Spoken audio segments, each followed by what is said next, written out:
की शुरुआत में हम मैक नाम की एक लड़की को देखते हैं जो कि अपने ग्रेजुएट होने पर काफ़ी खुश थी और इसी खुशी को जाहिर करने के लिए वो अपने कपड़े उतार कर नाचने लगती है। मगर उसका ड्राइवर कॉटन, जो कि एक तरह से उसका गार्डियन भी होता है, वो उसे उसके कपड़ों से ढक कर उसे कार में बैठाता है। मैक ने अपनी ग्रेजुएशन तो पूरी कर ली थी और उस समय के हिसाब से वो अपने शहर की सबसे ज़्यादा एजुकेटेड लड़की हो गई थी। मगर वो प्यार के मामले में अभी भी एक नर्सरी स्कूल की बच्ची की तरह थी और अब वो अपनी वर्जिनिटी लूज करना चाहती थी। इसीलिए वो सहारा के एक शेख से मिलने जाती है।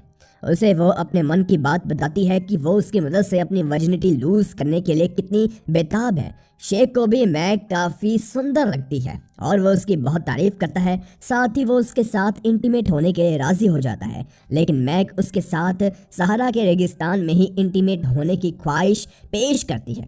शेख इसके लिए भी राज़ी हो जाता है और वो अगले दिन मैक को अपने साथ एरोप्लेन में बिठाकर रेगिस्तान ले जाता है। वहीं वापस आकर मैक अपनी फ्रेंड कैट को सारी चीज़ें बताती है कि वहां जाने के बाद उन लोगों ने क्या क्या किया। मैक बताती है कि उसे लगा था कि शेख घोड़े पे बैठकर आएगा और फिर उसे भी अपने साथ घोड़े की सवारी करवाएगा, लेकिन ये शेख तो अलग निकला। उसे घोड़े पसंद ही नहीं थे, इसीलिए वो और शेख बैठकर कुछ बातें करते हैं। वहीं जब रात हो जाती है तो कुछ बैली डांसर्स शेख के सामने डांस करती है, जो मैक को काफ़ी अच्छा लगता है और फिर वो भी डांस करने की कोशिश करती है। इसके बाद शेख अपने सभी नौकरों को दूर भेज देता है और फिर वो मैक के साथ मेकआउट करता है, पर वो कुछ ज़्यादा ही थक चुका था, इसीलिए वो बिना इंटीमेट हुए ही सो जाता है। इस तरह से मैक का वर्जिनिटी लूज करने का सपना सपना ही रह जाता है। इसीलिए मैक स्पेन के एक शहर में जाती है जहां वो लोग बुल फाइट देखने के लिए जाते हैं। मैक को बुल फाइटर एंजल काफ़ी पसंद आ जाता है, लेकिन यहाँ दिक्कत ये होती है कि एंजल की पहले से एक गर्लफ्रेंड थी जो कि काफ़ी पोसेसिव थी और तभी वो अपनी गर्लफ्रेंड के साथ वहाँ से चला जाता है। लेकिन जब एंजल चर्च में अकेला होता है तो वहाँ मैक आती है और उसकी बुल फाइटिंग की काफ़ी तारीफ करती है और वो उसके घोड़ों को देखना चाहती थी। इसलिए एंजल मैक को अपने साथ ले जाता है, जिसके बाद वो मैक को अपने घर पर डिनर के लिए इन्वाइट करता है। रात में मैक, कॉटन और कैट तीनों डिनर पर जाते हैं, मगर वहाँ एंजल उनसे बात ही नहीं कर रहा होता है। वो डिनर करके वहां से चला जाता है, लेकिन मैक को एंजल की बहन पालोमा मिल जाती है। वो जानती थी कि एंजल कहाँ गया है, इसलिए मैक पालोमा से एक मिरर का सौदा करती है। साथ ही वो कहती है कि वो जब तक यहाँ है वो उसके साथ रह सकती है। इसके बाद पालोमा मैक को उस जगह ले जाती है जहाँ एंजल अपनी गर्लफ्रेंड के साथ इंटीमेट हो रहा होता है और जब एंजल की गर्लफ्रेंड को पता चलता है कि मैक उसके बॉयफ्रेंड के साथ इंटीमेट होना चाहती है तो वो आकर मैक को डांटने लगती है। वो साफ साफ कह देती है कि एंजल के बेड पर वो अकेली ऐसी औरत है जो उसके साथ सो सकती है। अगले दिन मैक एंजल से कहती है कि वो उसके एक घोड़े को खरीदना चाहती है। तब एंजल क्लियर कर देता है कि वो सिर्फ बुल से बेचता है।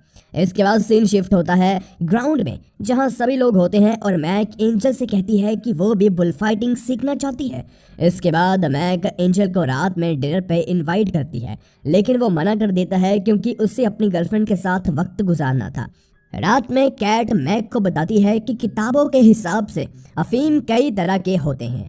पहले तो काफ़ी खतरनाक होता है, मगर दूसरा थोड़ा कम अमाउंट में लेने से वो लव पोशन की तरह काम करता है। इसलिए वो लोग रोमांटिक अफीम को खरीदने जाती हैं और उसे इस्तेमाल करना भी सीख लेती है। अपने रूम में आकर मैक और कैट उस अफीम को यूज़ करती है और पालोमा किसी तरह एंजल को मैक के पास भेज देती है। तो मैक और कैट फिर से एंजल से घोड़े खरीदने की बात करती है, पर इस बार भी वो मना कर देता है। तब कैट एंजल से कहती है कि वो उसकी सारी विंस खरीदने के लिए तैयार है। अगले दिन वो लोग एंजल के गोडाउन में जाती है और वहाँ कैट मैक को बताती है कि वो लोग एंजल से एक बार में सस्ते दामों में विंस खरीद कर महंगे दाम में बेच देंगे, जिससे एंजल भी इम्प्रेस हो जाएगा और उन्हें प्रॉफिट भी होगा। और ऐसा हो जाने के बाद मैक और एंजल की दोस्ती हो जाती है। वो लोग हॉर्स राइडिंग भी करते हैं। रात में जब मैक एंजल के घर पे होती है तो वहाँ एंजल की गर्लफ्रेंड आकर मैक से बदतमीजी करने लगती है। तब एंजल अपनी गर्लफ्रेंड को घर से निकाल देता है क्योंकि वो उसे पसंद नहीं करता था, लेकिन इसके बावजूद काफ़ी समय से वो ज़बरदस्ती एंजल के साथ रिलेशनशिप में थी। इसके बाद एंजल मैक से काफ़ी बातें करता है और उससे शेख वाली बात जब पता चलती है तो वो मैक से कहता है कि उसे सहारा जाकर शेख से मिलने से पहले स्पेन आना चाहिए था, तब उसे कहीं और जाने की ज़रूरत नहीं पड़ती।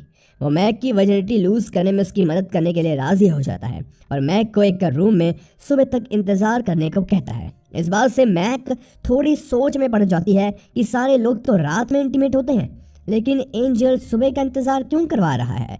दूसरी ओर एंजल एक लेडी से फुल बॉडी मसाज लेता है और अच्छे से आराम करता है। फिर वो सुबह में मैक के पास जाता है और दोनों इंटीमेट होते हैं, जिसके बाद आखिरकार मैक की वर्जिनिटी लूज हो ही जाती है। वह इस बात से बहुत खुश होती है। इसके बाद एंजल जिस घोड़े से बुल फाइटिंग करता था वो वही गोल्डन कलर का घोड़ा मैक को दे देता है, जिससे मैक और भी ज़्यादा खुश हो जाती है। इसके बाद मैक एंजल की सारी विंस खरीद लेती है और इस डील की खुशी में वो लोग पार्टी भी करते हैं। अगले दिन एंजल की बुल फाइट होती है, मगर इस बार वो दूसरे घोड़े को लेकर फील्ड में उतरता है, जिस वजह से वो बुल को काफ़ी देर तक संभाल लेता है। लेकिन आखिर में बुल एंजल पे हावी हो जाता है और इससे एंजल का प्राइवेट पार्ट बुरी तरह से जख्मी हो गया था।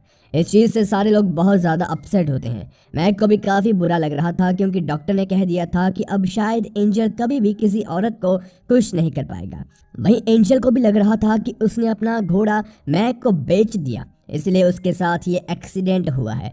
इसलिए वो मैक से अब बिल्कुल भी मिलना नहीं चाहता था। लेकिन फिर भी मैक उससे मिलने जाती है और वो एंजल को शादी के लिए प्रपोज करती है।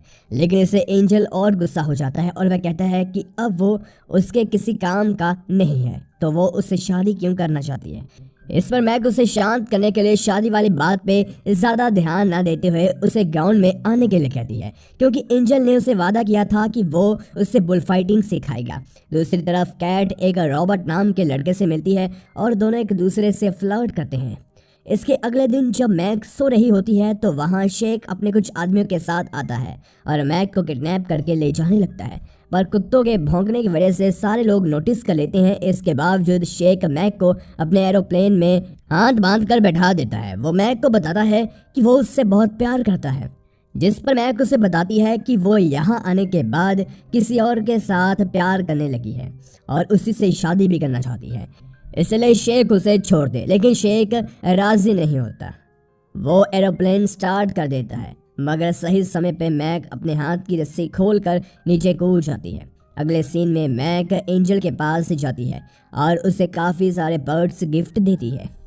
साथ ही वो उससे अपने कमरे से बाहर निकलने के लिए कहती है। तब मैक के कहने पर एंजल ग्राउंड में आता है और उसे बुल फाइटिंग की टेक्निक्स बताने लगता है। वहीं दूसरी ओर एक रात कैट भी रॉबर्ट के साथ इंटीमेट होती है और अपनी वर्जिनिटी लूज करती है। अगले दिन मैक जब हॉर्स राइडिंग करती है तो एंजल को सेड्यूस करने के लिए वो अपने सारे कपड़े उतार देती है, लेकिन फिर भी एंजल उसकी ओर ध्यान दिए बिना वहां से चला जाता है। अगले दिन मैक बुल फाइटिंग करती है और उसमें जीत भी जाती है, जिससे सभी लोग काफ़ी खुश हो जाते हैं। इसके बाद फिर से मैक एंजल के कमरे में जाती है और उसे सेड्यूस करने की कोशिश करती है, लेकिन एंजल नहीं मान रहा था, इसलिए वो उसे ज़बरदस्ती किस करने की कोशिश करती है। तो एंजल उसके कान पे ज़ोरदार से बाइट करता है, जिस वजह से मैक नाराज़ हो जाती है और एंजल से कहती है कि वो उस पे अपना गुस्सा क्यों निकाल रहा है। लेकिन अचानक एंजल भी उदास हो जाता है और तब मैक फिर से एंजल के माइंडसेट को पॉजिटिव वे में लेने की कोशिश करती है। मैक उसे समझाती है कि वो हर वक्त ये सोचता है कि उससे ये होगा या नहीं। एंजल सिर्फ डर रहा है, वो कभी भी खुद से इंटीमेट होने के बारे में नहीं सोच रहा है। मैक एक बार एंजल से खुद का साथ देने को कहती है कि वो उसे ठीक कर सकती है, वो बस इंटीमेट होने पर जो खुशी मिलेगी उसके बारे में सोचे। और काफ़ी मनाने पर एंजल मान जाता है। तब मैक उसे सेड्यूस करती है और इंटीमेट भी होती है। इस तरह से मैक एंजल के अंदर का डर दूर करती है। फिर वो लोग चर्च में जाकर एक दूसरे से शादी कर लेते हैं और हमेशा साथ रहने का फैसला करते हैं। इसी के साथ ये मूवी हो जाती है ख़त्म। ये वीडियो तो देखिए ख़त्म हो गई, और हमारा कभी साथ ना ख़त्म हो, इसलिए हमारे दूसरे चैनल को भी ज़रूर सब्सक्राइब कीजिए।